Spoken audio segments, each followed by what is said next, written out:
And we're live.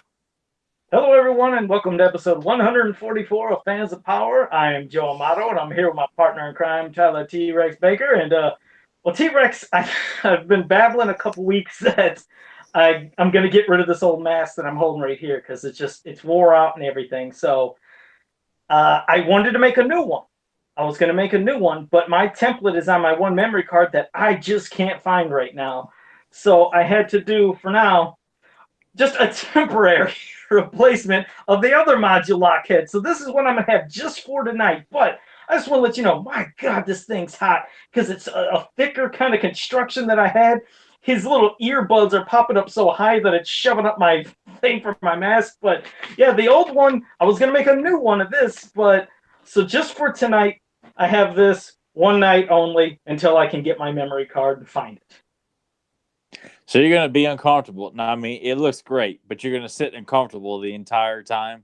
There might be a point during this podcast where I might take this off and put on the old one because, yeah, this is just, it didn't work like Well, exactly. why are we even discussing this? Why don't you put the old one on then and just don't worry about it? I was hoping this would work. I was like, dang it, I finally got the But other. it ain't. If you're already saying it's hot already, we haven't gotten started, you're not going to make it.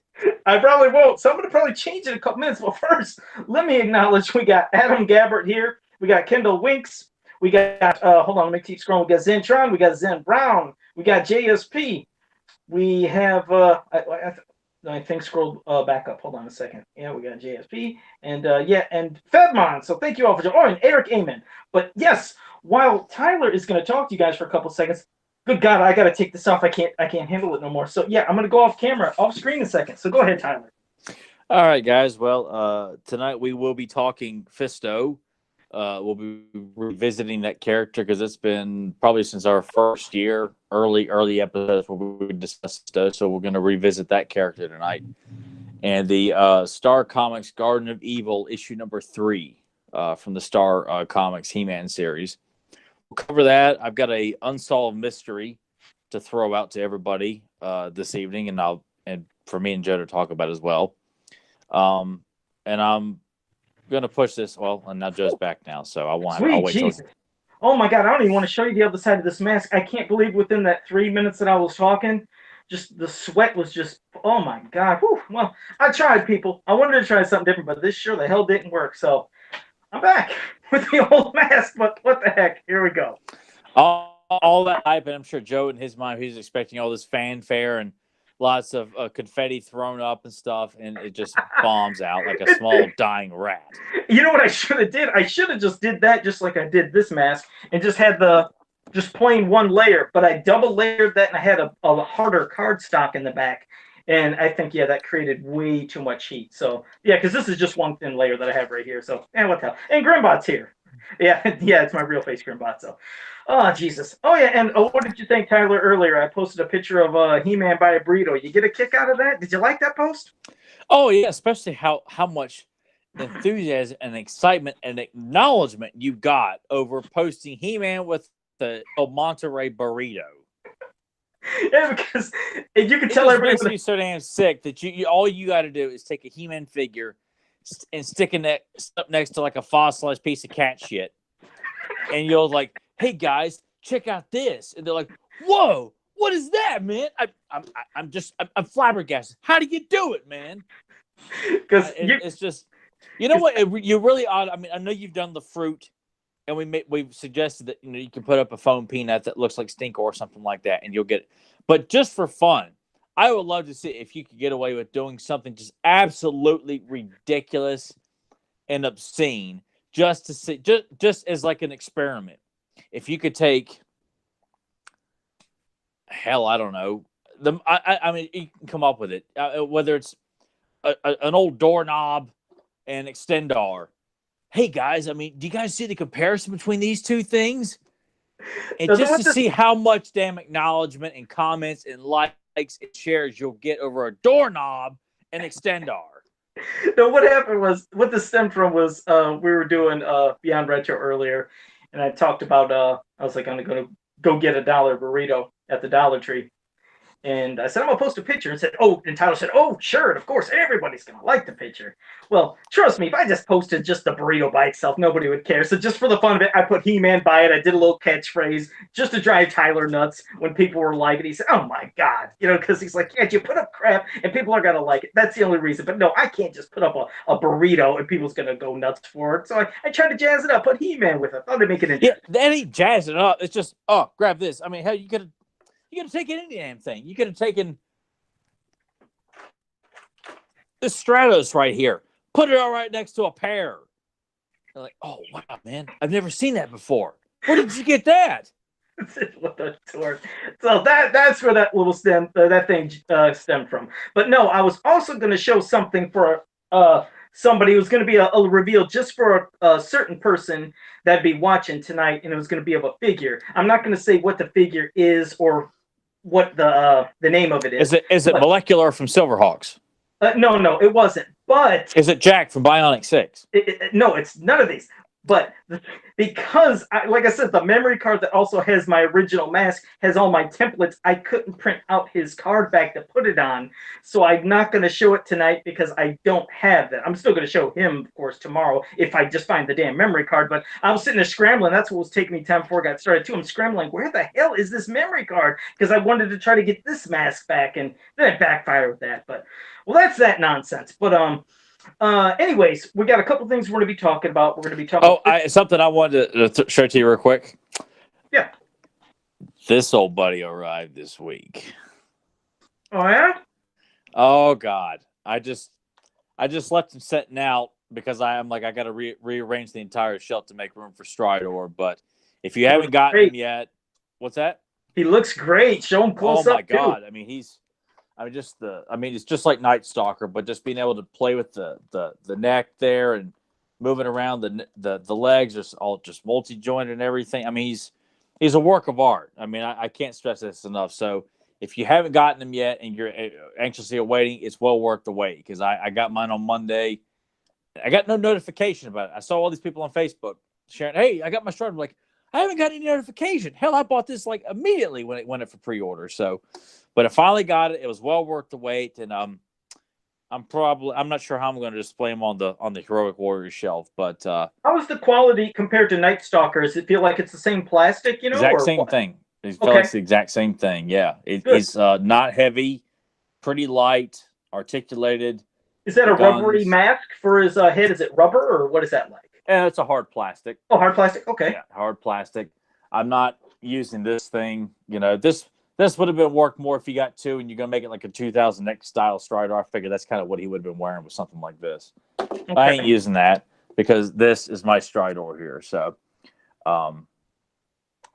tail. You gonna Fisto on him or what? You gonna put Fisto on this? I thought about that, but then again, too, I might put Hero on there. Hero? You might be wondering why. I actually am. I figured that was bait, but what would you put Hero on Stridor?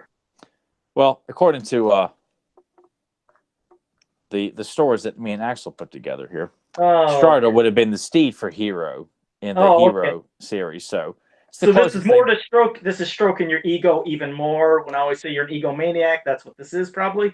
Pretty much. So it's either going to be Fisto or Hero, even though that Hero looks nothing like Axel's design of Hero. But just to kind of,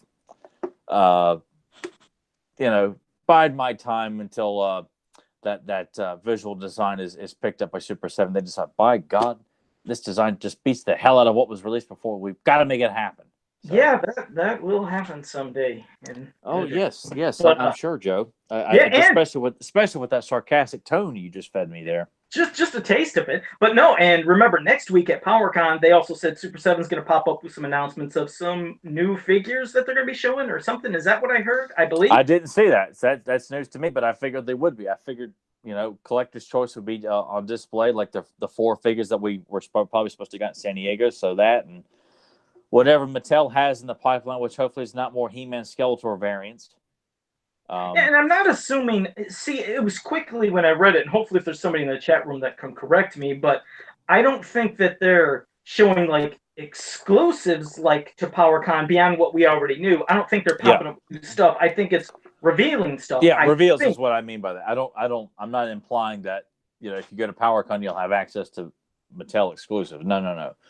Just, when they said they've been testing the waters and all that stuff, you kind of feel like they're wanting to get into the game in some form or fashion. So I'm hoping they have something legitimate and has put meat on the bone and not just another generic He-Man Skeletor release of some kind where it's nothing that's not going to make everyone's jaws drop. You kind of feel like if Mattel's going to get back into this, you kind of expect something a little epic. But now, is there anything that you're hoping? Weekend. That's what I was going to say. Do you have any hopes? Are there any wants that you'd like to see in a collector's choice? Maybe if Super 7 shows some great stuff, things that you would really hope to see there? At this point, I'd be happy with kind of whatever. I'd love to see KO and Nocturna and Visor and Lizor and Hoov done. More Filmation villains, like Negator and the Nerves, Azrael and Spydra, of course. But at this point, I'm just going to be happy with whatever's revealed because I've gotten I've gotten so many characters that I'm absolutely thrilled to have. I'm not banking on the movie rights because of the way they continue to emphasize that it's just a big to do with the guy who owns the rights for that. I'm not expecting that at all. So I'm just hoping for just more cool one-shot villains or somebody characters. From a mini comic, maybe too. Someone maybe from like we get Prince Daikon. Like I'd love to have Prince Daikon added in the collection. Characters like that. Characters or that any Garn, whether it's Native American or African or both. I'd love both Garns. That'd be awesome. I would buy the stuff, especially both Garns, the Native American Garn and the African American Garn. So and throw Prince Daikon in there, and then throw in an Azrog. But you have to always put Azrog, don't you? It's like with the podcast. If I don't continue to mention Azrog, he's gonna continue to fall into even more obscurity with He-Man fans. So you want to hear something interesting for a 2-pack? We just had Penny Dreadful the 13th join us in the chat room. And I'll be damned. I'll be damned. And she mentioned, she said, they're revealing the Crackers of the Clown and Chef Ellen 2-pack for classics. Son of a bitch. Son of a bitch. How about that? One of those could be really damn cool. I'm sure she's just saying that because she got a sandy vagina right now. She's always saying that because she's feeling a little irritated. So I forgive you. I know you don't mean that, Penny. Now, one of them, of course, I know she really wants, and which is Chef Ellen, which I actually would think would be cool. But I tell you, Crackers is that one that, oh my God, people they love to hate him. But it's amusing because it makes you wonder, what could he look like as a figure? I don't want to know what he looks like. I don't want to know that my money is going to pay for that. See, look what you did, Penny. You just drove him crazy. Now he's thinking, God, what if they did? What if somehow... No, because if you and her both start supporting this, and we're going to do it because they all think it's funny and not necessarily... We're going to make it happen. No, and it's just like when the DVD release came out and Quest for He-Man came out because people thought it was funny to throw in an episode with Plundor in it. You're like, no, it ain't funny. We're going to start a campaign, and then it's going to happen. It's going to drive you absolutely insane. You're going to hate us forever just for making this happen. All right, I tell you what, Penny. If you're pushing for Crackers, I expect Azrog. You throw out Azrog, I'll shut up. But until that happens, I will be carrying a torch to be anti-Crackers. I want no crackers. I don't want any crackers. No crackers for crackers. No crackers. Now the other thing is, Super 7 if I'm not mistaken, they have not done a New Adventures figure yet, have they? Or am I wrong? Yeah, they did Quake. Oh, Quake. See, okay, good. I was wrong. I'm glad I'm wrong because I was thinking it just didn't seem like I've been hearing much interest for New Adventures figures, which are so many great. It's never the case because you've always got the smart asses going, oh, I hate New Adventures, and you just I think Sagittar, man. Sagittar I still said would look so epic, just the massiveness if they can make that figure, how bad he would be. Of course, he's one of the most extreme cases because you think that would take a lot of different new tooling to make that doubled kind of body, the bend over feature. It's like, would they think it's worth it? I sure think it would be because he'd be a big beast, but I just don't know if there could be enough support unless somebody could give a good visual. Like so sometimes it takes somebody like Axel or somebody to do a visual design of Sagittar as a figure. Then people might think, you know what? Damn, that looks pretty cool. Yeah, and I think that's something else we need too. Is we got someone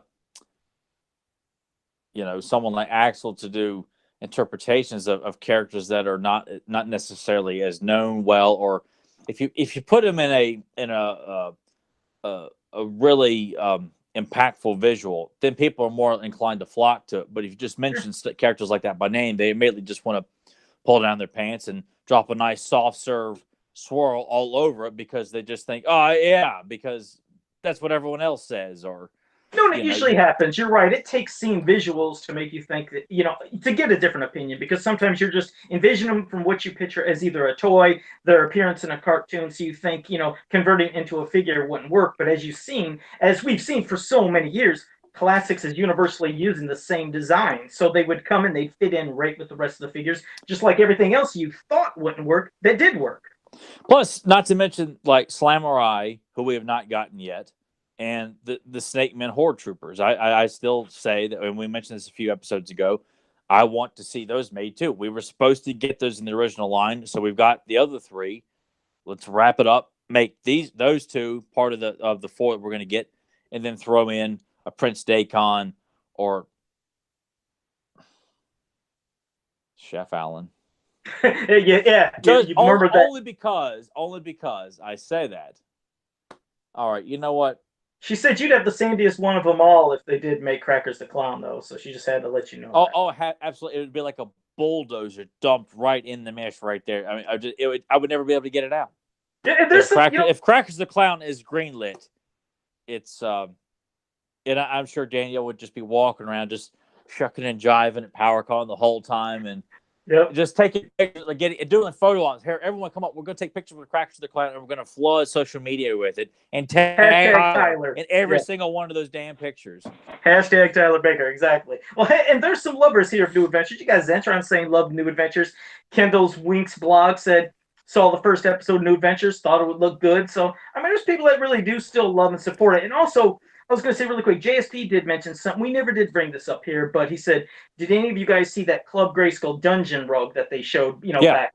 And it does look great, but I mean, again, just for me, and it's a lot of money. What did they say, 190 or it was a lot of things. It's a lot of money for a rug. It looks really cool, but if you got the money though, and you want to, just like with everybody else. I if you got the money, God, I wish I had it too. So I would love to buy that, but I mean, when classics come out, you get my money immediately, like without question. So that's what that has become my priority with my He-Man collecting now. Everything else, I'm pretty much settled with what I've got right now. I'm only interested in expanding on classics, and that's really about it at this point. I'm not too interested unless something comes along where it's affordable and it's quite eye popping.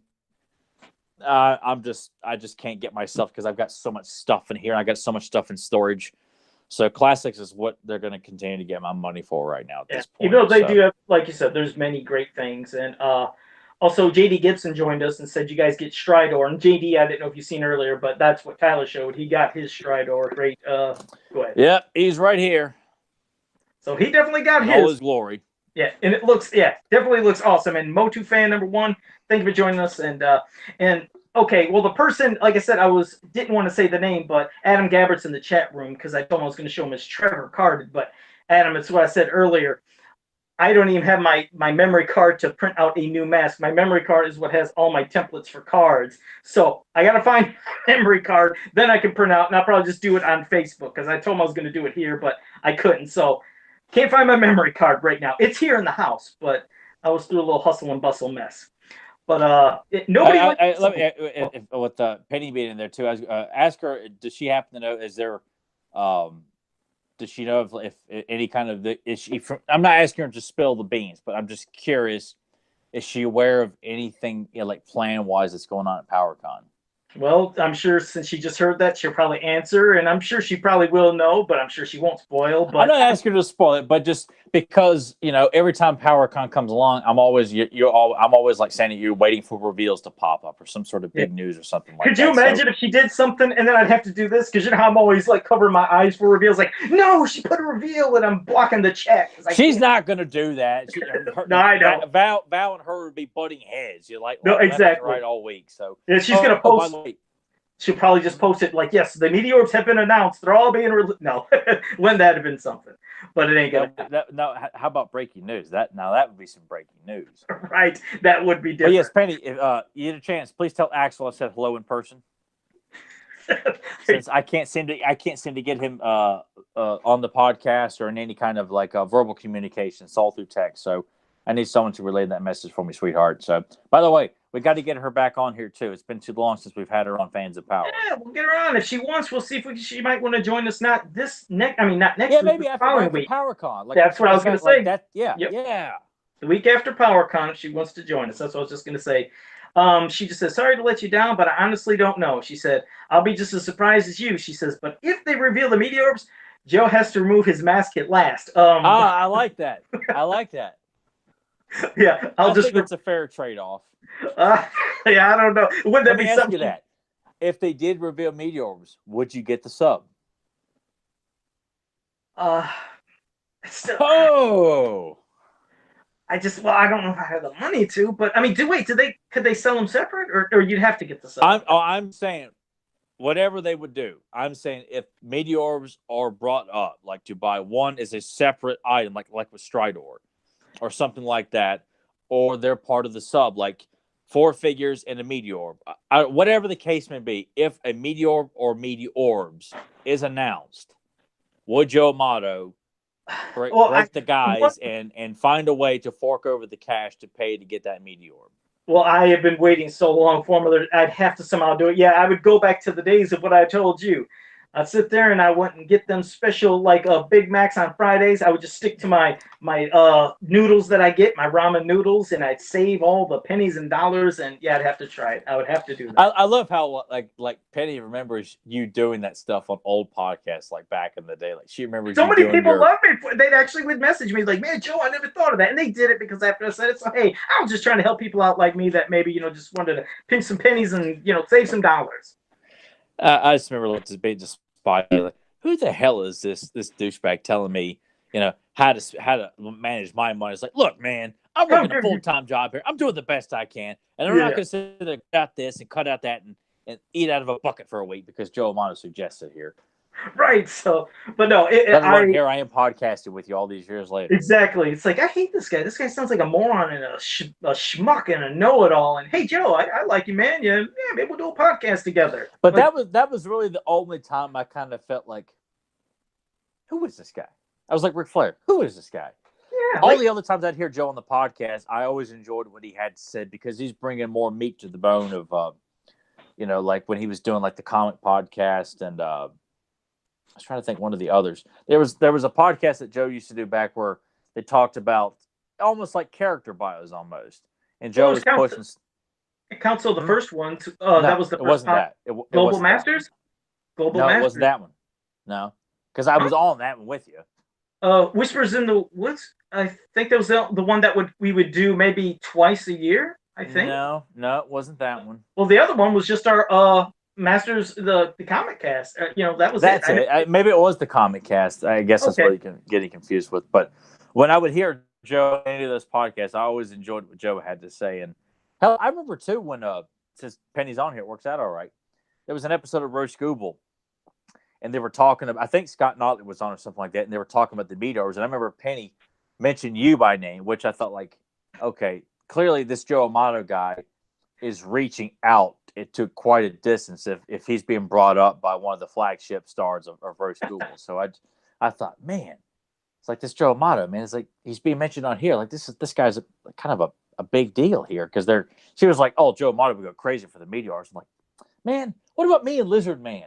I want people mentioning me and Lizard Man. He said, damn it, this sucks. But you know what's weird? I'll just tell you a quick story before we start getting into this, but it's actually about Tyler. Is when at first we became friends on Facebook and was doing Global Masters at the time. And I was like, man, Tyler, you got to get on the show, man. I said, you are so knowledgeable. I said, and trust me, when people start hearing you talk, people are just, like I said, they're going to just gravitate to you because you know so much. You're so knowledgeable. And that's why you did Global Masters. And then when we're doing Fans of Power, it's like, Tyler, you got to come on. You got to be the one. And I've always said that. I was like, I've never met somebody so damn knowledgeable, enthusiastic, and passionate for Masters.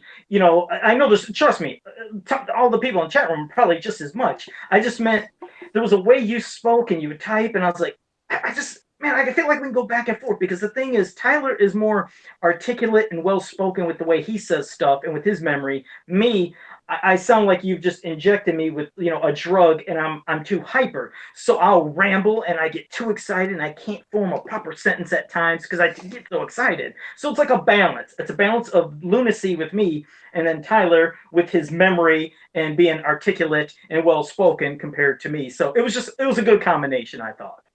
I never thought of myself as like too well spoken with this stuff, but I certainly think that's certainly great to hear. I guess it's just kind of fun reminiscing for people too, like getting answering that kind of casting call for Global, and then Joe wanting to speak with me in private just to like get his approval. I'm like, this is my chance, man. This is my chance to show. You know what? All this quiet time to myself of being this He-Man fan and not being able to share it with anybody except Nathan and Matt Hilton. Nobody else knows about it, and now I've got like Mr. Joe Amato, the Meteor guy, the customizer everyone knows about, is wanting to sit in and hold his pen and read my resume, you know, telling me like I left a couple numbers off my social security number. Oh, GW, did you pledge? Yes, every morning. Every morning. So yeah, that was fun. We had a long conversation on Skype, I think about a week before we did Global Masters, and we talked for like about an hour or so. And how about the days long ago? But that's what's good because Tyler always said he wasn't, like sometimes he wouldn't interact or engage with a lot of conversations because maybe it seemed like there was a lot of feedback. Just like with me when I first got on Facebook, I'd say something, nobody really paid attention, but I told him, I said, well, the more you start speaking with people, trust me, the more they're going to start responding back and forth, and you guys can interact more. Just like every single person, like I said, even in the chat room, there's a lot of you here that maybe you just didn't feel comfortable talking too much with people, but that's why I always encourage you, come in the chat room, talk with us, join, be part of the show, because that's what I like seeing. I just like seeing the passion of the whole damn community. But like I said, I was just always glad again that I met you and that we teamed up for this podcast because, like I said, we can bounce back and forth with each other and bring two levels of excitement. It's almost at the same level, but from just different ways and perspectives. Yeah, I like to think so. I like to think that we're constantly injecting, energy and excitement for ideas and thoughts and characters that can so easily go by the wayside, and it's just more about simplistic aspects of He-Man, and like always wanting people to recognize there's so much more to this. People don't. It's not just a picture here and a picture there and stuff like that. It's getting people interested to do their own digging and to make them want to go to He-Man.org and research, or do some Google search, or go on YouTube and watch all the He-Man commercials from the 80s and get acquainted with just so many aspects and characters that you may not know that much about, or tweak your point of view. If all you like is the first 4 mini comics, well, there's a reason why we keep talking about Clash of Arms. So we want to encourage you to seek that out. Check out King of the Snake Man, Revenge of the Snake Man, Hordak's mini comic, Grizzler's mini comic, so on and so forth. We're not doing this, we do all stuff for a reason. I'm sure at some point, because I kind of feel like Joe likes to do it just to make me mad, he'll deliberately pick something that's not that good. Doesn't happen too often, but if anybody does it, it's always Joe. You're right. No, and I will, because it's a thing, along with how we discuss so many different things, from whether it's the toys, the movie, the cartoons, or some book or something that didn't seem that great, or a story. It's because, well, here's the thing. Everybody that, like people again that are in the chat room, I know everybody that's listening to us right now and watching, not everybody cares for all the toys or the comics or the cartoons, but I just hope that maybe they could enjoy hearing something different that maybe they really don't care too much about, and they think, hey, that maybe wasn't that bad. And I even do the same for even with us. I figure sometimes I will pick a stinker of one of those mini comics or a book where the story was just so bleh, subpar, but I figured, you know what? I still want to give some respect to everything that was made one way or another, and maybe we could find something good in it. And if we don't, hell, at least we covered it. I feel like we try to reach everything possible and hope that, in one way or another, people get some kind of an enjoyment. Because, again, we don't expect them to, but if they do, what the hell? Okay, and in that regard, too, I carry a flag for characters that some people either don't know of or don't like or don't care of. Like New Adventures is one of those things.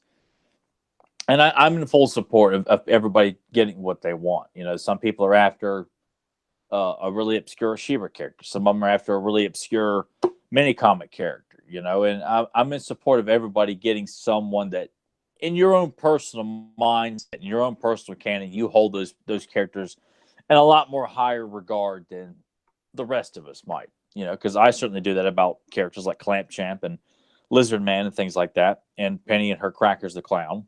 So, Well, she loves Chef Allen. Crackers, I think, was just a. well, But there well, could be so crackers. Crackers was just a lot of fire under my ass, and Chef Allen I is the one think. she's carrying a flag for.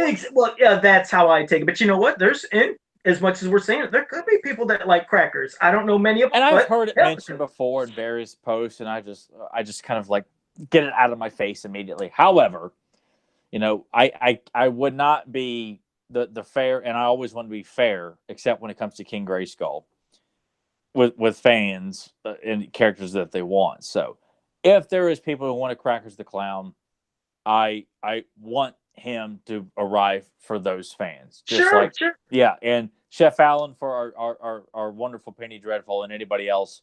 I want Chef Allen to arrive for her and anybody else, just like I want Azrog and Spydra. So I always want to be fair and encompassing to all that stuff, except for King Grayskull. No, but yeah, you have disdain for him, but no, you're right. That will never change. I will say that. I never thought I would ever say anything positive about Crackers the Clown, and said, like, you know what? I take it back.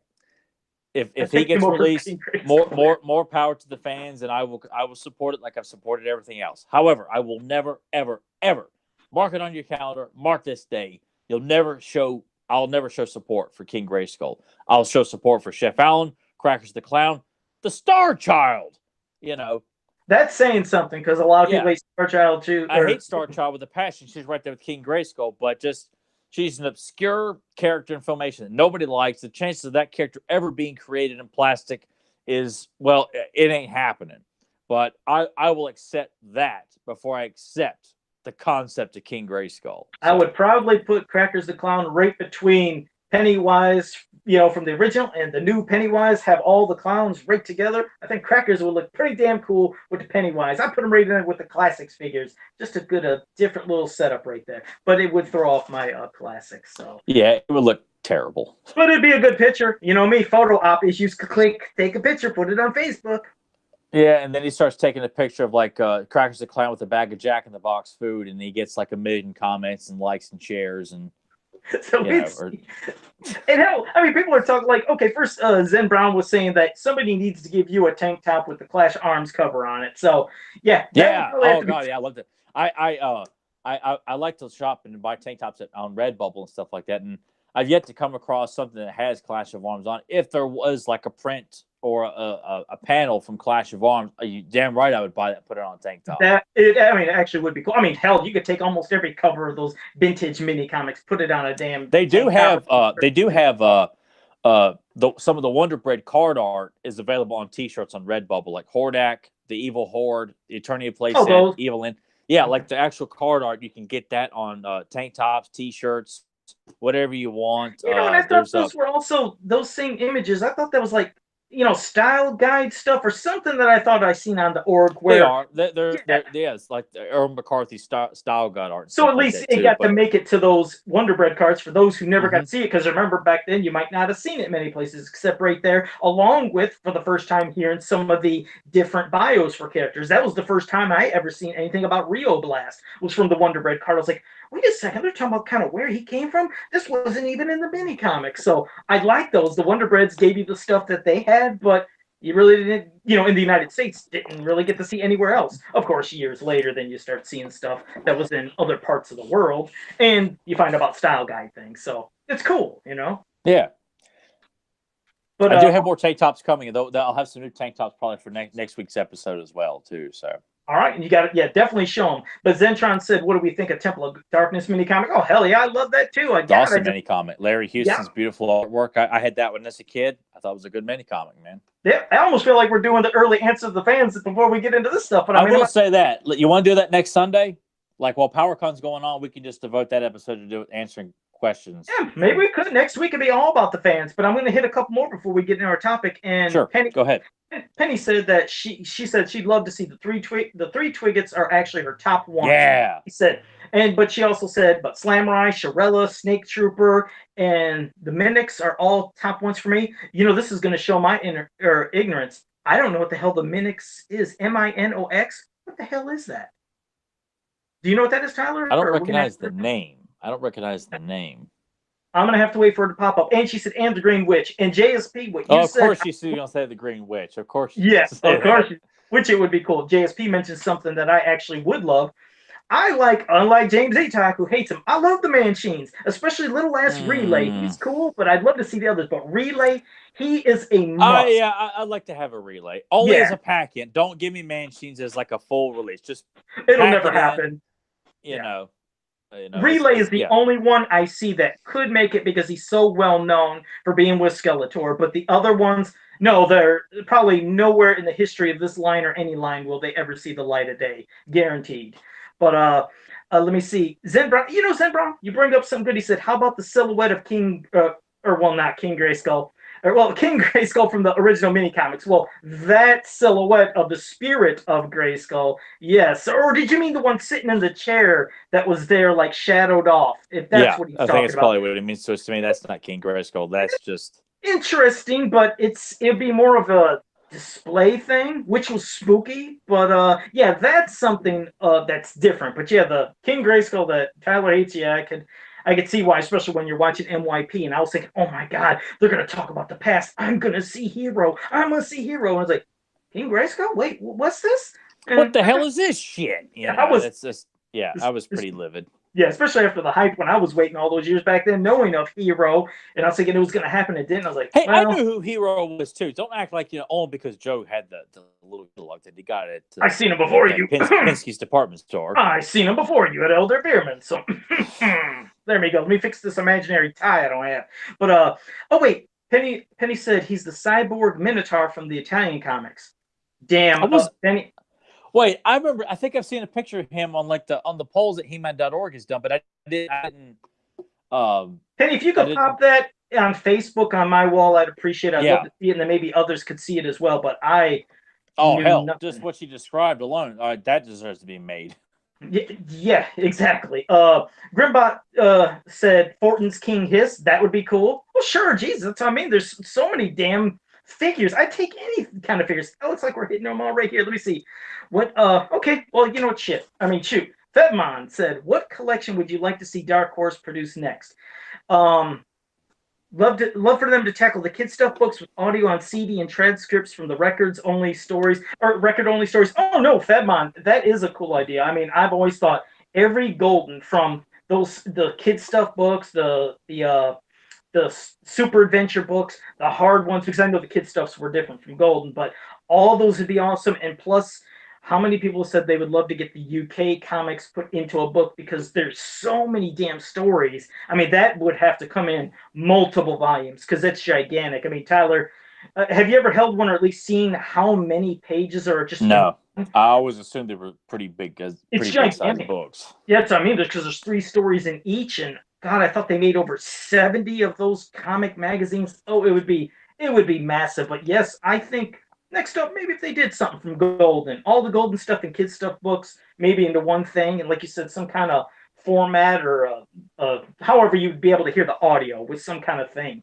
That would be pretty damn cool. I'm not too concerned about the whole audio stuff. I just assume just have the actual stories. It would be great to hear them though, for those who never heard it. I mean, obviously, that's a cool thing, but that's something like I don't need to have the audio for that. But if they did it, I think that's an awesome idea. But God, I mean, maybe the Star Marvel comics. I think to have those all in one big collection, that would be kind of interesting to have.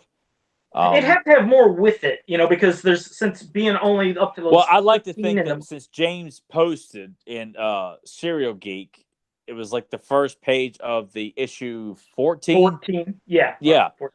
If they were able to uncover the rest of that, I don't know if James has got it, but that would be well worth the price of just getting those 13 issues and the unreleased issue War and Peace. No, true. See, that's the thing. I would love them all, but I just figured, it's not enough. When they're doing this, they're gonna have to do something bigger. So maybe along with that, hell, put in all the comic stories from the U.S. magazines that many people don't remember. Yeah, They gotta I'd be build cool it with up. that. Yeah.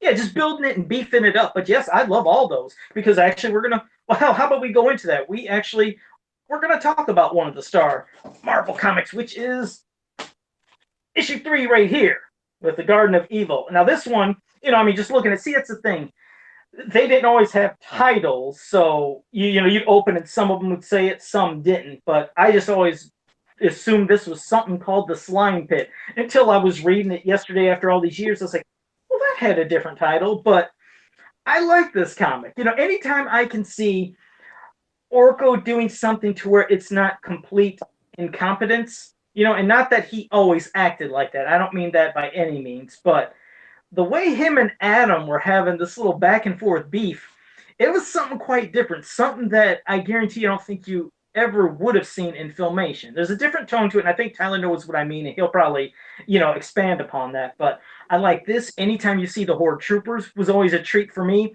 And for me, and I don't know about you, Tyler, but did they seem like they made them bigger? Like, or was that a perspective angle? But it looked like I thought they made them like they were supposed to be pretty much bigger than Prince Adam, or just the normal sized. Yeah, the drawing looked like they were supposed to be a little bit more imposing. I mean, I'm thinking from a illustrating standpoint, you want to make your villains look a lot more threatening and making the Horde Troopers not look so average height, because you watch them in filmation, they're the same height as He-Man and She-Ra. But it makes sense, and obviously this comes off as an issue that's pushing Mantisaur, the Fright Zone, the Horde Troopers, and Hurricane Hordak, and the Slime Pit, all 86 releases that are Horde related. I'm kind of surprised Multibot and Draxler didn't show up in it, but And this yeah, kept continuity, didn't it? This like was kind of, it made reference of issue 1 about how Hordak was defeated by He-Man. mm-hmm. I like that they kept a little continuity within this as well. Yeah, I mean, and most of these stories are pretty much kind of one-shot stories and stuff like too. They're fun, like product placement comic books with simple stories. They're not supposed to be, in depth, rich in details and character development, all that stuff. It's just, that's not what they're meant about. They're meant for 5-year-olds in the '80s who loved He-Man and Thundercats and Silverhawks and whatever. But I will say this was probably one of my least favorites. They had interesting, different things that were in it. Like like I said, this kind of weird back and forth with Adam and Orko almost trying to top each other. It's like, well, that was kind of different. Also, the thing with the sword that like nobody could touch it. Like Hordak tried to touch it and he couldn't. And then at one point when Orko is trying to save Adam from the slime pit, he's going to touch it, and you assume that Orko is like, oh, I'm going to get this so I can show how powerful I am, and I could be like He-Man, which he had this vision of himself as like Orko or something. And you've seen Adam, he couldn't really talk because the slime is covering his face like Orko don't, but of course, Orko uses magic to levitate the sword over to Prince Adam. But I was almost under the understanding that, at least from this kind of canon or storytelling, that even if Orko would have touched it, that it would have rejected him, which I was like, well, that's quite different from what we've seen before and other kind of canons from Orko on Filmation. It's like he's grabbed that sword plenty of times, but I thought that was weird. It's a different take, but it's also kind of just interesting where they were trying to go with it in this comic. I see what really kind of bothered me about it, and I know it's meant for kids, but I felt like there's certain things that I don't care if you're running for kids. Try to maintain that dynamic that's supposed to be maintained. I guess is lack of a better way of saying it.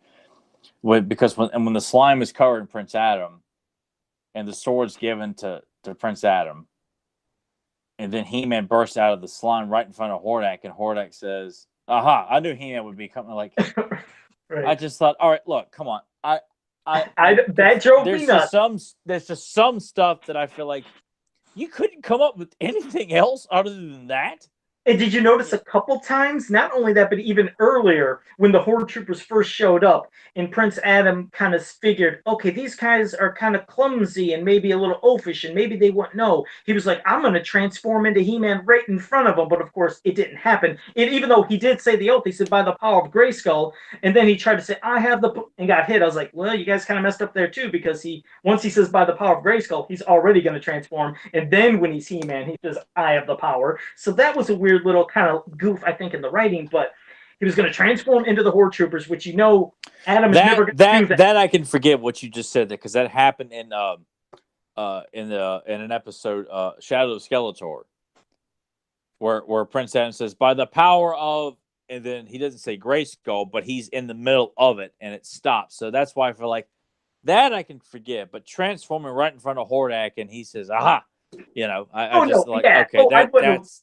Yeah, because I wouldn't want him to do it either way. Because, like I said, even when he was going to try to do it in front of the Horde Troopers, I was like, well, I didn't like that. And then you're right. When he transformed right in front of Hordak, but then Hordak said, oh, I knew He-Man must have been around here and followed that purple magician Orko or whatever. And then he turns Cringer right in front of a Horde Trooper, and you figure everybody into Battle Cat was like, and nobody's seen this either? It just seemed like they're doing stuff right in the open of not hiding the secret identity. Almost as if like they just don't care, because they said we're writing this for kids. Kids don't know anything, and these comics take a lot of the liberties. A lot of times, the Star comics, and a lot of them are pretty forgivable. But that one, I just kind of feel like I don't care if you decide you want to make Evelyn part of the Horde, or you're going to make Skeletor is really the apprentice of King Hiss, or whatever the case may be. They take liberties and change stuff all the time, but to have a guy transform in front of your lead villain, and the villain just says, He-Man's here. It just, that really shows, you just didn't care enough. Yeah, like everything else. Yeah, if anything, you're right. Maybe Orko could have used a magic spell to cover up Hordak's face. Or Hordak leaves the cavern and says, all right.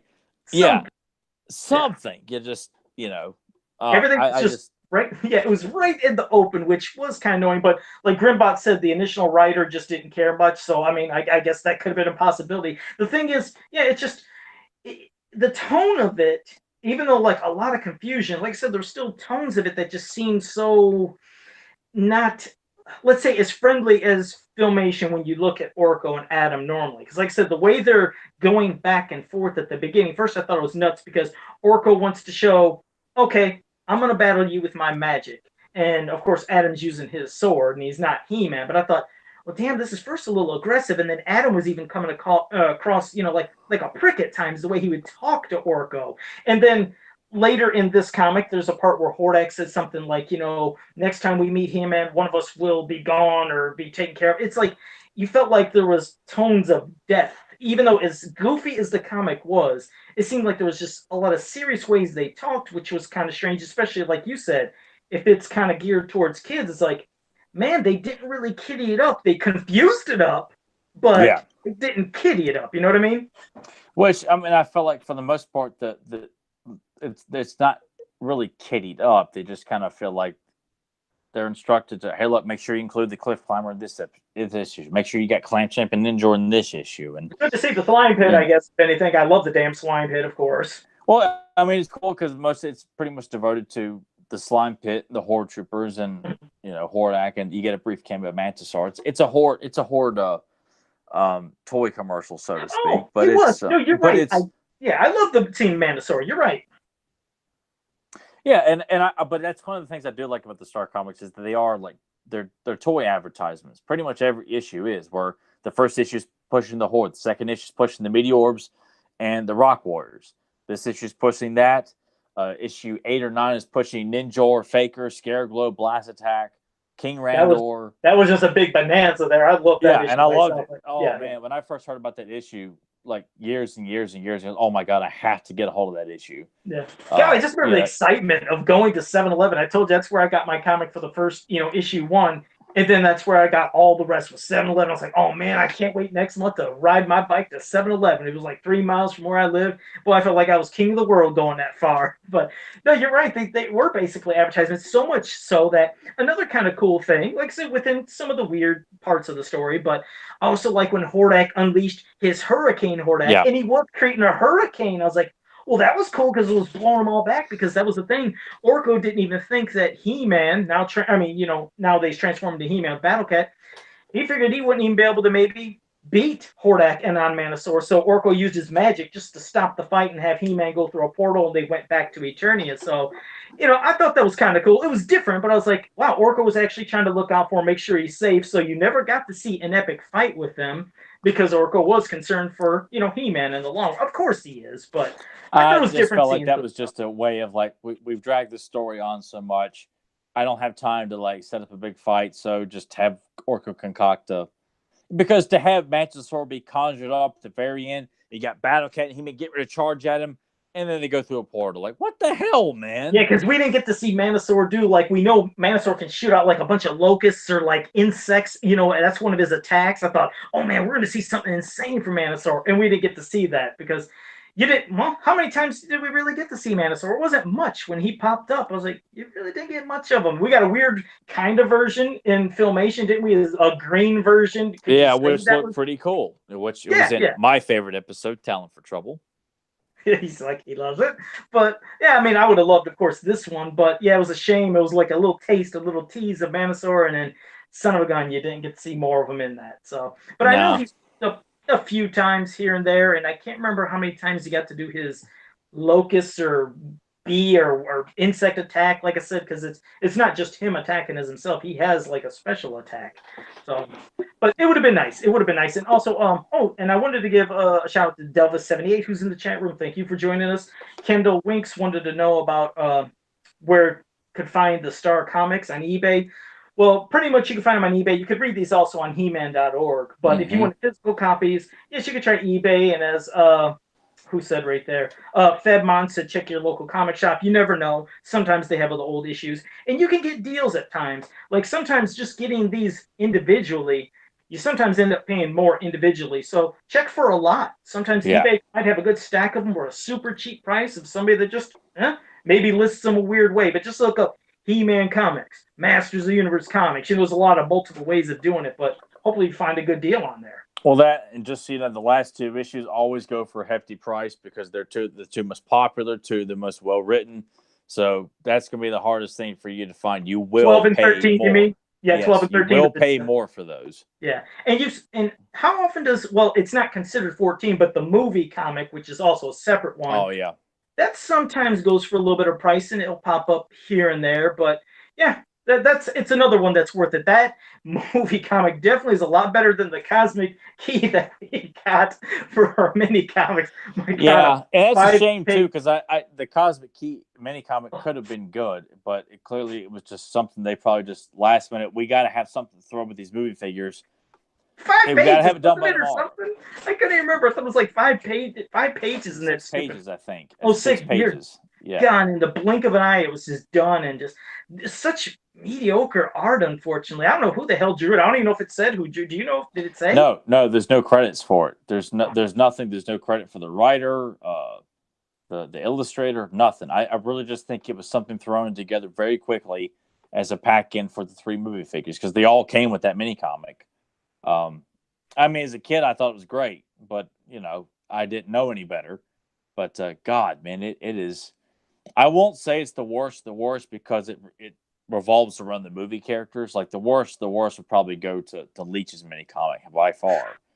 That's a special one there. Yeah, that one and Montana's. But the Cosmic Key, I mean, it would be down there at the bottom of the barrel though, in terms of. I also noticed when I looked at my comics, like the backs of them, one had like let's say what you consider cross cell art on the back, but the other had that.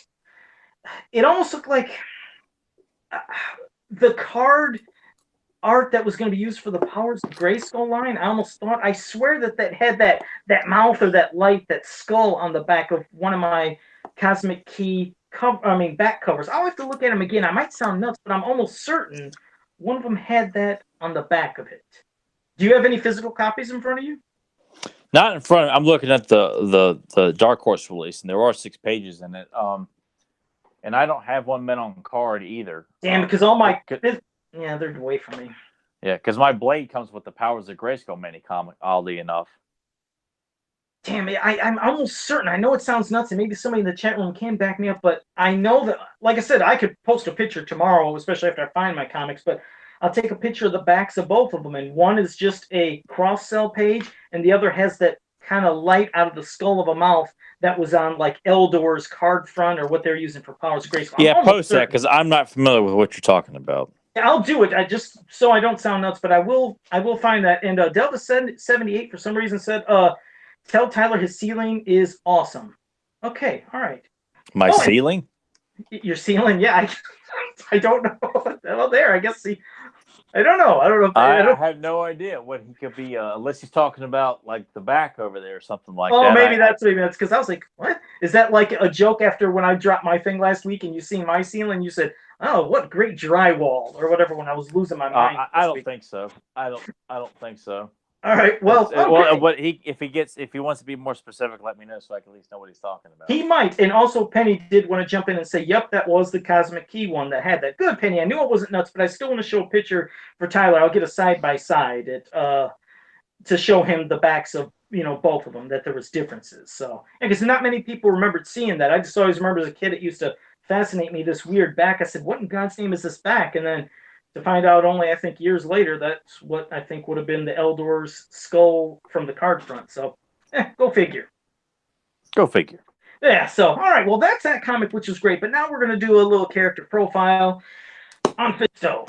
I mean, this is a character which later on, as we got into MYP, there was some, like, insinuating of things that a lot of people wouldn't really like or agree or wouldn't, which we'll get to. But we'll just start off with regular Fisto. And I don't know if you want to start off, Tyler, toy, cartoon, however you were first introduced to him, but you can go ahead. Christmas '87. That was when I got him, Hordak, Whiplash, Cobra Khan, and Spike Raw at the same time. And Fisto made a great impression on me right out of the gate. I played with him religiously. Came with Clash of Arms, so I was introduced to all the Evil Warriors that were in that mini comic for the first time on Christmas '87. Did you reenact Whiplash beating the hell out of him at times, or did you make Fisto be the winner this time and beat the hell out of Whiplash? Pretty much as a kid, like I do remember Fisto being quite the powerhouse, and I never had Jitsu, Webster, or Clawful as a kid, not until elementary school. So those first early years, it was just just kind of whatever, and I just wasn't actually reenacting Clash of Arms at all. It was just kind of like just reading it or looking at it religiously because God, of all the mini comics, I looked at that one the most. And it was awesome. I was gonna say, not to interrupt you real quick, but Grimbot, here's, like I said, issue 3, and then if you look, you'll see the Garden of Evil. So yes, it is this issue that is the Garden of Evil. He thought for a second that it was the one about the hate stones, but that's later on. I think that's just the hate stones. I think, I'm not sure, but I thought it's called the hate stones. It's called the hate stones. Yeah. All right. Well, yeah, we'll get back to your Fisto. But I still to this day I hold him up there right below He-Man in terms of like strength and like alpha. Him and Clamp Champ. Like you got He-Man, and then right below He-Man you got Clamp Champ and Fisto in terms of like being the most powerful men on Eternia. That's how I've always looked at it. Whether you like the episode, the games, or not, that episode verifies, at least in the Filmation canon, Fisto is the second strongest man on Eternia. Which, when I saw them, like, wow, that's kind of what I've always felt. Even though the episode is atrocious. Okay. Hey, I'm sorry, Tyler. I wasn't interrupting you, but I guess again, everybody, you go right ahead. But it was, I guess, what Delva 78 and also Nathan has joined in. He said somehow it looks like during the show you started looking like you're showing more and more of your ceiling. I think that's what they meant. So there you go. That's better. Okay, it's okay. Thanks, guys. Yeah, appreciate it. Gotcha. But I'll let you continue again. Oh yeah, I was talking about the games, but no, I love the character Fisto. I will say this, and we've touched on this before, and Joe has clarified this, and obviously it's still looming around. And I'll always do like my promotional pictures for whatever we're going to talk about, and gathering Fisto pictures up.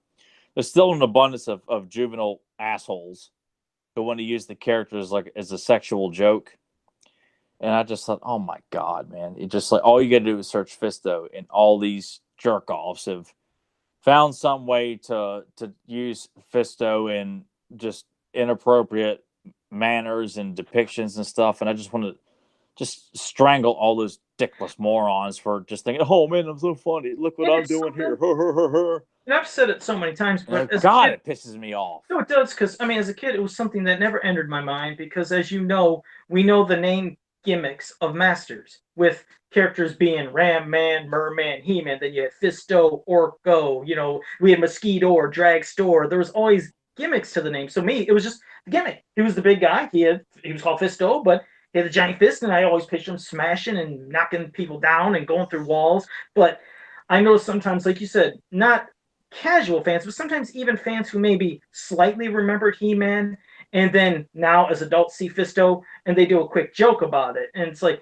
but do you understand the name gimmick? Do you know the character? And we just said, like I said, some people will turn it into a sexual thing, which is something in my head. It never entered my head about his name or any of their names. I've never looked at a single one of those characters thinking anything less of what they are in their gimmicks, their powers, their abilities, anything, and how they look.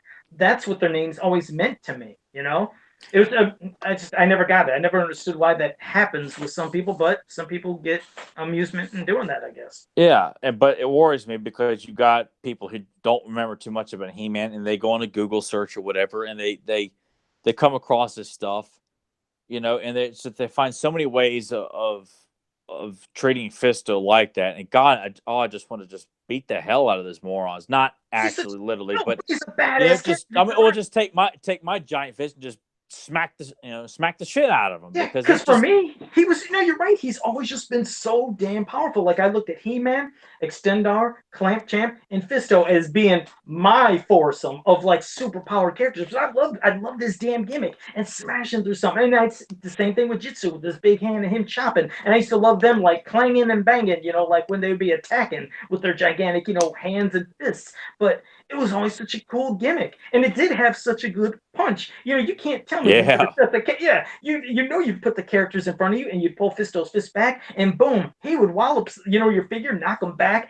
hammering something down. Such a cool gimmick. So yeah, I never took it any other way, but such a badass character from the toy to when he finally popped up in the cartoon with that kind of echoing Oh, I voice. I loved love his that. Yeah, voice. Like I yeah. loved the echoing voice. Boy, that was badass when I saw that. It was echoing and powerful and so memorable. So I loved anytime.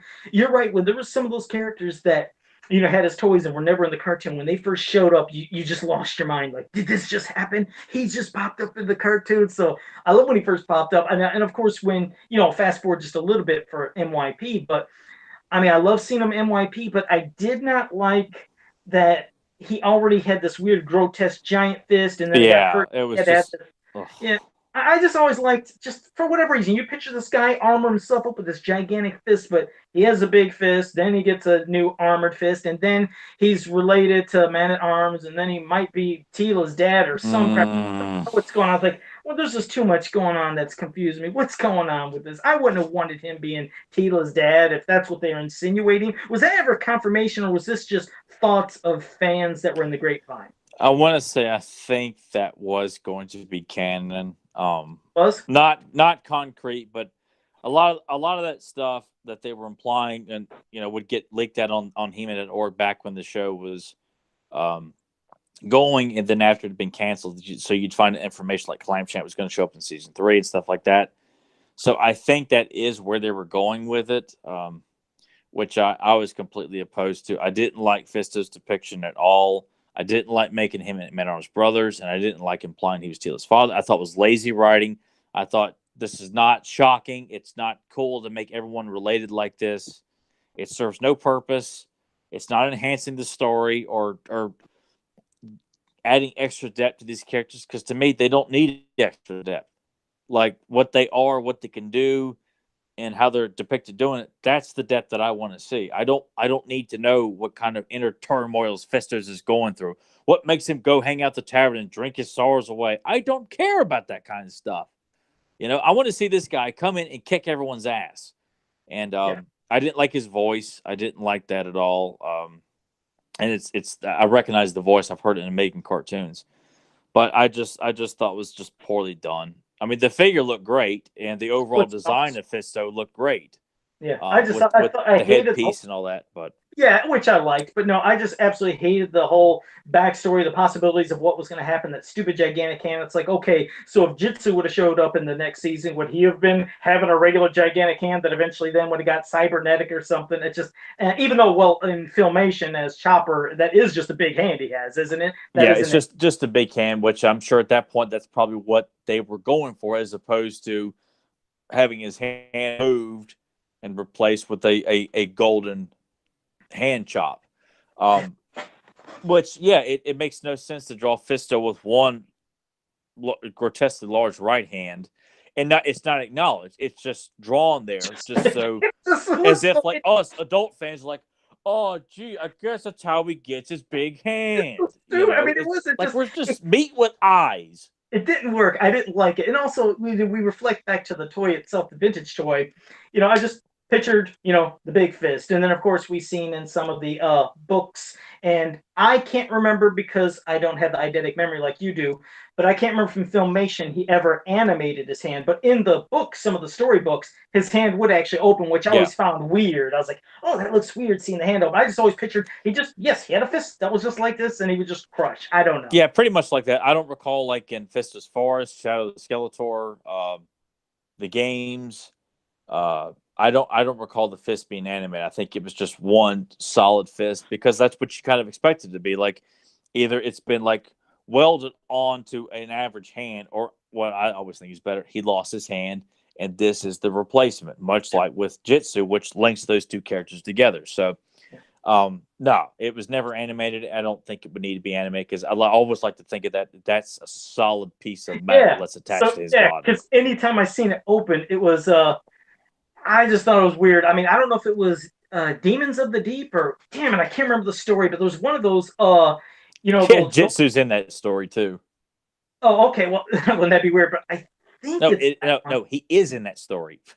Oh, okay. Well, like I said, it It was just heroic. you're running all over the place. I'm just trying to tie it back to what we're talking about. Oh yeah, yeah, that'd be great. I'm like, no, Joe, he is in that story. Oh, Well, good because I was going to say because that was one of the new champions books, mm-hmm. from Golden, and Yep. yeah, when it was just open, it was just so odd. And I know it was others. And Grimbot said he's going to check right now because Grimbot thought he remembered seeing the anime in Filmation, but he said he's going to It double might have check. been, but I don't I haven't watched Fista's Forest that many times because I remember I wasn't too impressed with that episode when I first saw it, and it actually took me a couple of viewings to actually like it more. But Shadow of Skeletor, or not Shadow, to save Skeletor, the games, I don't recall the fist being anime. I think it's just a solid fist. I'll have to ask Grimbot which one because he said they did, so he'll have to let us know which episode they did. So I just myself, you know me, there ain't no way I'm gonna Rarest gift of all, he makes a brief cameo in that, and he's breaking rocks. So I'm pretty sure it wasn't that episode either. Oh, okay. Well, he will Yeah. probably eventually pop up with it. But no, Fisto has always just been like you said, considered for me one of the heroic warriors that's super strong with He-Man. For me, my number two, it just how we all have our different opinions, but it was just always Extendar. When I seen his origin, his comic, and then when I held that figure and he was so massive and how he claims to be, I am Extendar, the Tower of Power, when he proclaims it, the power he gets, I was like, this is one strong dude, and he doubles and triples in size. And but before Extendar, yeah, it was always Fisto. Fisto was right there with He-Man, but then here came Clamp Champ too. I was like, these are my four that are always together for power. And then I had the others that would be doing the stuff for shooting, like Rio Blast up at a tower, using to attack, and Snout Spout shooting. But those became my four power guys, were He-Man, Extendar, and Clamp Champ, along with Fisto. Those Would that be your Survivor Series tag team? Well, I like going back to the teams of five, strive to survive. So I'd have to throw a fifth person in there. So if I was to throw a fifth one, I got to throw Ram Man, and I like the Ram Man that looks like not just from the cross cell back art, but maybe let's get that Ram Man that how he looked in his comic because I don't want to go with anything too oafy. I hate that they had to turn Ram Man into for some reason an oaf or a goofer. He can't talk like his common sense, but at least it looked like he had pretty much common sense. He was a warrior in his mini comic. So maybe that Ram Man. But either way, Ram Man, however you want. He looks like he's somebody that could just beat the piss out of somebody and go smash it through people. Whatever version, even Oath ones. I wouldn't argue that one. Even from NYP. I mean, he was a big monster in Uh, NYP. He was a big say boy, but Filmation at Brand Man. I liked him being short and kind of the dwarf size Ram Man, but very lovable, but very action. And I love John Irwin's voice. The NYP is, even though they're trying to do the "Duh, you ain't got no rod, Rammy." do I you was feel like, like they were trying to God, juggernaut thing with him? Did you feel like they were trying some juggernaut vibe with a big Ram Man, the way they were no, doing that? I didn't think so because Juggernaut's intelligent. That Ram Man wasn't. He Oh, comes off as just you know just the big oaf that runs into stuff and just headbutt stuff. Not doesn't have the spring loaded legs to you know. I don't know. I mean, he does have spring loaded legs and stuff like that. But I just didn't like NYP's Ram Man at all. I mean, it was passable for the day, but looking back at it, it doesn't hold a candle to Filmation's interpretation of the character because yeah. everyone else, they have a much small. We won't get into that. We'll discuss that another Which time. was even But different with his legs. Like I said, sometimes you'd actually see the springy coils of it in the yeah, cartoon, and at other times you didn't see that. I thought that was kind of interesting, the way they'd yeah, animate his spring legs. and I But like that. I thought that was pretty cool. yeah, it was. I really always wanted though the cross cell, the art on the back, which we did get that for classics, so I will commend them on that. That is one imposing monster of a figure, the classics version. But I Yes, it still is. would, yes, and I would love to see the cartoon filmation look in figure form. That would be cool. Oh, Yeah, because the vintage Ram Man, I told you before, and I know many disagree with me, but he was a letdown. His look, when I seen him compared to what he looked like on the back, and then I got the figure, I was myself quite let down with the vintage Ram Man figure. But I love that damn classics one. Love that figure. I loved it all. Yeah. Oh, and Kevin Sharp just jumped in and said, by the way, thanks for the link in the description. So there you go. All right. All You got it. right, I'm glad he saw it. Yes, that was something that me and Nathan talked about, Kevin. Always want to make sure we push the hell out of your art there, bud. All right. Oh, no, he popped up even earlier. He says, what's up, you beautiful bastards? So, hey, there you go. I just caught that. what an intro. All right, and Grimbot said it was the game. Says he falls off the log when he picks up a rock. So Oh, okay, okay. Yes, I remember that now. Okay. yeah. But most people they're in agreement. They were saying the same thing. They would just like to see a solid fist. But at Fisto, awesome ass character. Like I said, needs proper respect and not mockery. Yeah, none of this homoerotic bullshit they keep depicting Fist doing because it's not being it's not doing favors for the gay lesbian community. You're just doing it as a joke, and that's why I'm like it's depicting the character in a manner that's inappropriate. It's not right, and you're just trying to be funny about it. So I don't know. I don't like it at all. I can't stand it. And Joe did something on Facebook a while back where someone had altered the dialogue from Clash of Arms, and some people actually thought it was real. Yeah, they Which to did. me, I just would love to just smash their head clean out of their ass for even thinking such a thing. Yeah, and And they did. It was unfortunate. You're right. I tried to just show them the actual panel, and then there were some people that got mad at me about that. I was like, well, I'm just trying to show you the actual panel. I'm just trying to say what you're reading wasn't real because many people were saying I was getting messages. Like I told you, I was getting bombarded with messages and people seeing the posts on my wall of that picture over and over, and they kept saying, "Joe, was that really said? Joe, was that really said? Is that in the comic?" And I was like, "No, that wasn't." I said, "Here's the actual one." I did a side by side, but yeah, that's the thing. Some of these things that God, people do as jokes sometimes can get interpreted as real because then people were saying, wow, I didn't know that He-Man did sexualized stuff like that in a comic. I thought they just kept it adventure and didn't bring any what sex into the God, comics. I would just love to call out these people like, what the hell are you thinking? Yeah, because that's what I Why told would her. you think that? Yeah, and they did. It was unfortunate. I was like, no, you guys know that didn't happen. There wasn't any references of sex in the mini comics or cartoon that they didn't talk dirty. You're not going to talk dirty in a cartoon for kids. You're not going to say anything. You didn't hear He-Man talking about, I'm going to bone Tila. That never happened. It's like, you guys should have known that. No, he didn't talk about, I'm going to fist somebody. It's like, of course he didn't say that. But I had to No, show just the some dipshit sitting at his computer with too much time on his hands and think, hey, bud, look what I did here. Oh, fist in the ass. Aren't I clever? Oh, man, I'm going to be on SNL writing skits. and out of all Dumbass. things, to mock Fisto's best performance in Clash of Arms out of all things from that mini comic. That is his highlight. That is his shining moment for Fisto is in that mini comic. And out of all ones, that's the one that got the mocking page. It's like, son of a gun. This is the one I don't want to hear any nonsense for. That is his. If you guys haven't read it, just in case, if you've never read Clash of Arms, please go ahead, check that out on He-Man.org or get the Dark Horse book or get the mini comic. You have to read it.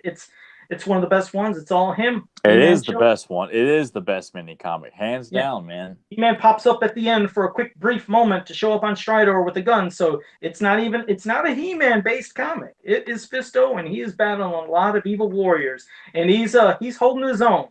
Whiplash gets the best of him at some point, but Fisto was beating the piss out of people. He's tired. You're only human. You can't maybe hold on. He's running the gauntlet. He takes on all four of them at once with Stridor and gets overwhelmed and Clawful, Jitsu, Whiplash. It's it's a work of art. It really is. It is. It is. Definitely is. But I was going to say, we covered basically all the questions in the chat room. You guys kind of did it early to us. I think we did an early version of that. I mean, I'm going to pass it to Tyler anyways if he has anything he wants to recommend or say anything before we close. But if you had maybe just a couple of questions right here at the end, we could get a couple more. But yeah, we definitely got you guys earlier, which we appreciate. It was fun doing it early, I guess. But next week, we could just dedicate the whole episode to you guys. All questions, anything you want, man, we'll just hit it. We'll go back and forth with you guys for the whole hour and a half. Yeah. So be thinking about spread the word. If you're listening to this now and you're not in the chat room, you can send it to show up.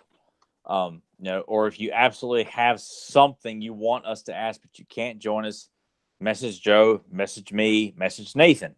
Let us know and get the question to us. But this is we'll push it more towards people in the chat room because we've got it right there on the spot. But if you absolutely want something asked and you can't make it, send it to us and we'll address it on the podcast as well. So most definitely. Yeah. But did you have any people you want to recommend? Any things, places, anything like that coming up? Recommend The Art of Kevin Sharp. Check out his work on Facebook. He does beautiful He-Man and Thundercat work. Does Kick-Ass G.I. Joe artwork. Check out Axel Jimenez's artwork. PowerCon is next weekend. If you are still on the fence about going and you find yourself in the area, get your ass to PowerCon. Find out what's going to be revealed from Super 7. Are we going to get Azrock and Sparger? I want you to be there to find out since I can't.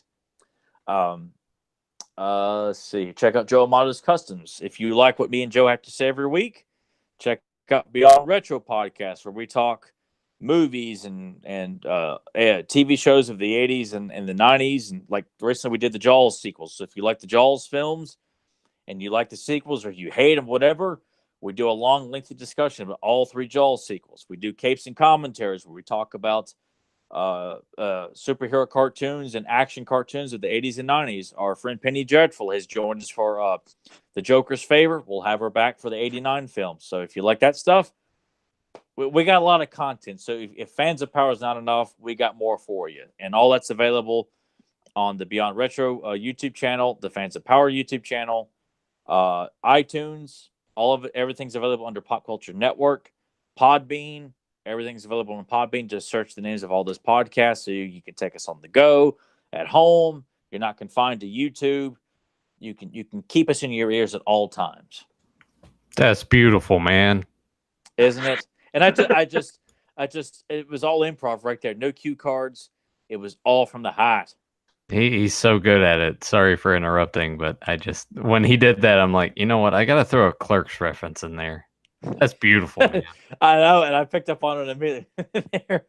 every time he says, get your ass to PowerCon, I keep thinking of Total Recall, get your ass to Mars. Is that what you're referencing when you do that, when you say, get your ass to PowerCon? Is that what you're trying to do, or is that just a coincidence? What are you talking about, Joe? Me quoting an Arnold movie? Are you out of your mind? He's like, that never happens. What are you talking about? But, oh, Jesus. All right, but yes, again, yes. Make sure you get to PowerCon if you can, because that's going to be happening this next coming weekend, or whatever, the coming weekend, the 24th, 5th, 6th, or whatever it is. I'm sure hopefully Penny will correct me there. And she's like, yes, Azrog and Spider, 2-pack of classics would be awesome. Yes, it would be. And damn right it would be. I love that support. All right, let me see if there was any, because I asked if there was any questions. I just want to see real quick. Zentron. Well, here's Zentron's movie quote. Death is a primitive concept. I prefer to think of them as battling evil in another dimension. Sounds like a like a sci-fi movie. Well, of course, Another Dimension, you'd say, but God, I'm picturing a Last Star. No, I was thinking of the Last Starfighter, but I don't. Damn it, I don't know. Do you know, Tyler? Because it's. Damn it, I thought that was the No, he's last. always quoting, other than Friday the 13th Party, he's quoting movies that are just, Once you. Explorers. Everybody should know the Explorers. Like, I don't know the Explorers. I've never seen the And I Explorers. should have Rocky known the Five. I'm like, Explorers. I'm proud to know I've never seen all of Rocky Five. He thinks he's Yeah. trying to one up me, but you know what? Yeah. He ain't gonna steal my thunder.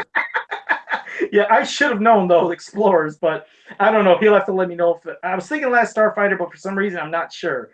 But let's see if there's a question. Fedmon Kid Stuff did audio for Cabins of Fear and the Thief of Castle Grayskull did both tapes. Okay, all right, maybe there wasn't questions. Like I said, I asked everybody to do them earlier, so I think they pretty much did. So there you go. Have a All bunch right. prepared for next week, though, guys. It's devoted to you. So if you want Yeah, all a lot you. of questions, have a few written down so that way you don't forget and with the most of the episode and not have a lot of crickets and dry air. Exactly, because like I said, we're as we always do. It's just live. It's raw. It's real. So you just hit us live with it. You don't have to post them anywhere else. I don't want to be prepared. Yeah, Just yeah. We hit will us. not be prepped for it, and that's what makes it more fun. So if you ask something inappropriate, we will answer it on the podcast. Like if you say, hell, I can't think of anything at the moment, but something that, yeah, it's okay. Yeah, and Yeah, JSP did say the 25th and 26th is PowerCon, so thank you, JSP, for that. There you And, go. Sorry, Val. well, I was close. I said 24th, 5th, and 6th. I don't know if I added an extra day, but I had 2 of the days right, so I was right. Zentron said, "Oh, it was the Last Starfighter." Okay, I thought it seemed I have familiar. seen Last Starfighter, but I don't have that memorized. I haven't seen it enough to. It was a fun movie. I always wished I could do that with how I played games, but all right, I think that was. So Nathan's not going to give you shit for wanting to actually reenact the Last Starfighter that you play in a game, and they come down to take you up to outer space, but because I want to pick up chicks for beating X-Men or Superstars or something. Yeah. What an idiot. I've been over here just laughing on the other end of this microphone. There you go. Well, I probably shouldn't have muted it, but yeah. Well, that's fine. That's showing his video game thing, yes. Yeah, there you go. Beam him up to Mars. That's right. But no, but JSP said if possible, he'll try to give us some insight on PowerCon. So we appreciate that, JSP. That would be kind of we appreciate that very much. Absolutely. All right. Well, let me just say, again, you guys, of course, we appreciate having you here. We love having you here each week. Can't wait to have you here next week for It's All You. It's going to be all about you. And for anybody new to this, if you haven't already, be sure to subscribe down here, hit the like, hit share, ring that bell so you can be notified anytime we go live. We got something new going on. And again, it was great having you. So until next time, have a powerful day. Now, you really think this Boy Scout bullshit is going to work? That's it? That's it. Do you really think this Boy Scout bullshit is going to work? Oh, God. Oh, man, I hope... Oh, I'm going to be so pissed if it's a movie I should know. He's like, I thought you was a real fan. I'm going to say it to you anyway, because you're... Unless it's a Friday the 13th Part 5 or something like that. Well, the other expert in the chat room who usually knows it, it was backed up. First JSP and now Zentron said it. Predator. Yeah, I figured that was going to get pretty easy. I guess I could have thrown out, well, that's how it's going to be. Forget it, Vic. Just forget it. I just want to let you really out of line. That was Joey. That was me. Anytime I heard my name in Friday the 13th Part 5, I was like, hey, they're saying Joey. Because when they always... And then you got an axe in the back. And the poor guy got an axe in the back. Oh, man, he was just wanting to share a chocolate bar. Damn, he had a lot of them, too. He had them everywhere. It was just like me. I love candy. But, yeah, you're welcome, O2 fan number 1. He said, thanks, guys. So it was good. So see you next week.